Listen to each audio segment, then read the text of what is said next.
কালকে রেজাল্টটা যে আমার মনে হচ্ছে ছাত্র শিবির এবং ছাত্রলীগের যৌথ উদ্যোগের একটি ফলাফল। বিশ্ববিদ্যালয়ের যে ডাকসুর আচরণবিধি সেখানে স্পষ্ট উল্লেখ ছিল যে প্রতিদ্বন্দ্বী প্রার্থীরা কেন্দ্রগুলিতে পরিদর্শন করতে পারবেন, কারণ কিভাবে ভোটটা হচ্ছে, সেখানে কোনো অনিয়ম হচ্ছে কিনা অথবা সাধারণ ছাত্রছাত্রীদের কোনো সমস্যা হচ্ছে কিনা, যাতে দেখে তারা সহায়তা করতে পারে।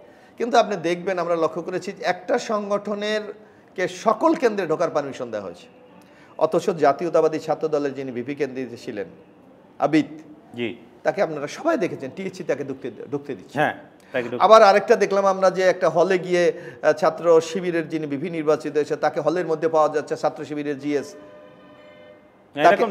তাকে ঢুকতে দেওয়া হচ্ছে না। সেখানে আমরা দায়িত্বপ্রাপ্ত কর্মকর্তারা বলছে উনি ওয়াল টপকিয়ে ভিতরে ঢুকেছে। অর্থাৎ এই ধরনের দায়িত্বহীন বক্তব্য এই নির্বাচনে গ্রহণযোগ্যতার ক্ষেত্রে একটা প্রশ্নবোধক চিহ্ন হয়ে আজকে সাধারণ ছাত্রছাত্রীদের মধ্যে যেমন দেখা দিচ্ছে, তেমনি প্রতিদ্বন্দ্বী সংগঠনগুলির মধ্যে দেখা দিচ্ছে।